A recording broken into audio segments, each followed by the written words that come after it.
Can a place be both a laid-back hippie hideaway and a playground for the rich and famous? Just a 40-minute ferry ride from Auckland's bustling city center lies an island that perfectly captures this contrast. Good morning, folks. Now today we are headed to the ferry terminal here in Auckland, and we're going to be taking a ferry to Waiheke Island. We're going to be exploring a winery and an olive grove, and I'm very excited to taste some of the local wines and produce here in the beautiful country of New Zealand outside of Auckland. So come along with us. We're taking the public ferry over there today. Here's where you can find the ferry terminal. I was traveling with a group, so we had our tickets in advance, but you can just walk up and get your tickets as well. Pier 11 and 12, Waiheke Walk Up Ferry. And it's surprisingly quiet here in the business district on a Saturday morning. I would have expected a lot more people at the ferry terminal, but I noticed a lot of the coffee shops and such are closed on Saturdays, so you can tell they're very much open in this area to serve the business population. So apparently we're an hour early, which explains why there's nobody here, but our tour guide had talked to us about how this place can get really, really crowded with really, really long lines, and it's a Saturday during spring break, so who knows. So we're in the front of the line, and we got an hour to wait.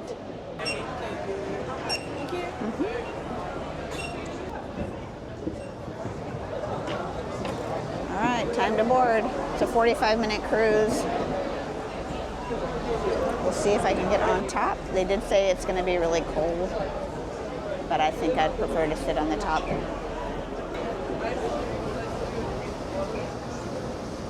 The water is so green. It's so pretty.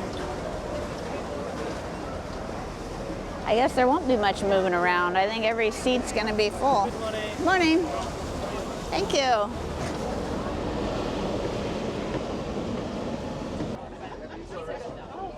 They are really loading them up here. I think every seat is going to be full. Well, don't expect to have a lot of room to yourself on the ferry.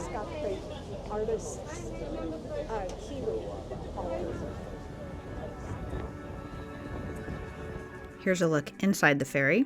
There's a place for luggage, there's a coffee shop, there's a place to get drinks and snacks. You can just expect it to be crowded, especially on the weekends.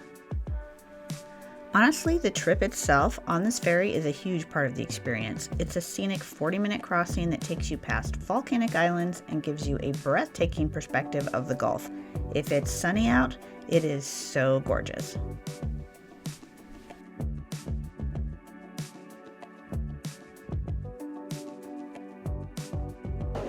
We were very lucky to have the sun because they were predicting rain today.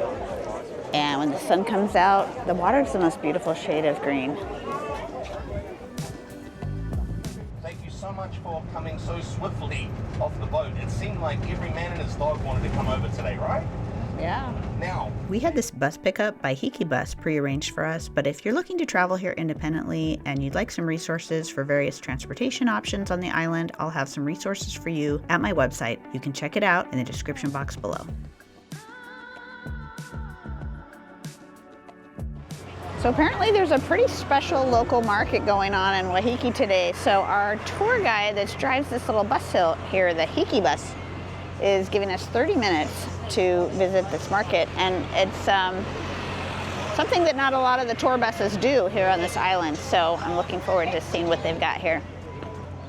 Before Waiheke was called the Island of Wine, it was a true hippie haven.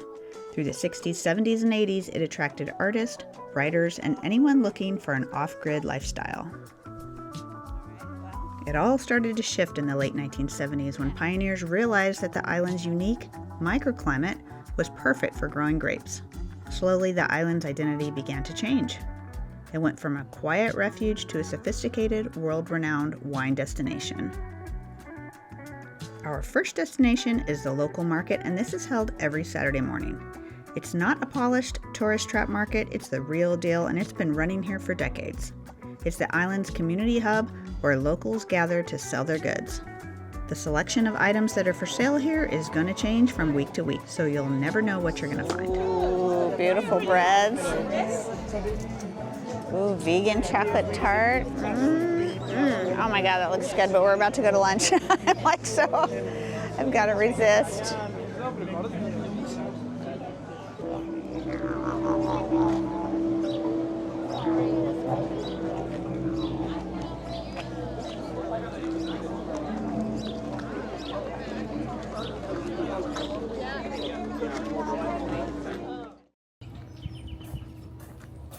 Our next stop is this gorgeous winery, Casita Miro. We're gonna go in for lunch and get a tour of the winery up here on real far up high here on Waiheke Island. Look at how gorgeous this property is.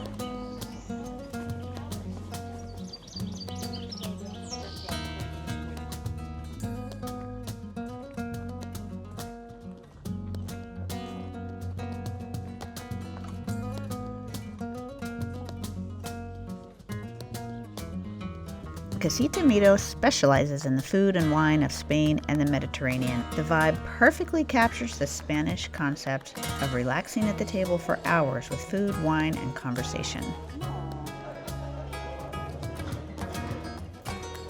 Spot over there? Okay. Wow.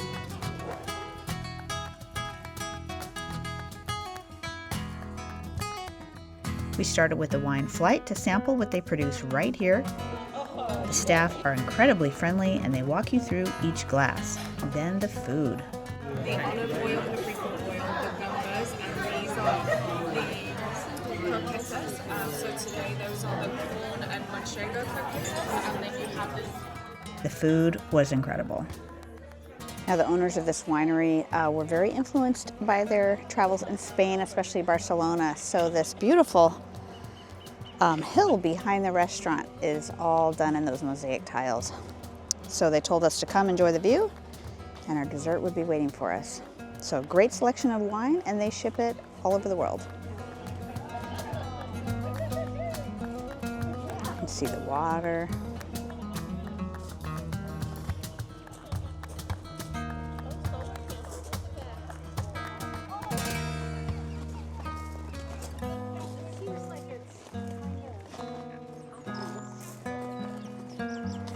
The tui?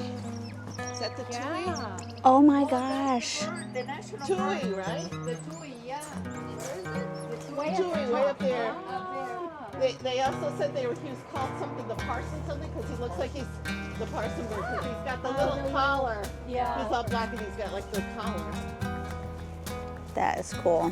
Waiheke as a wine region is home to around 30 boutique wineries, each with its own personality. During high season, I'm pretty sure you need to book this place well in advance.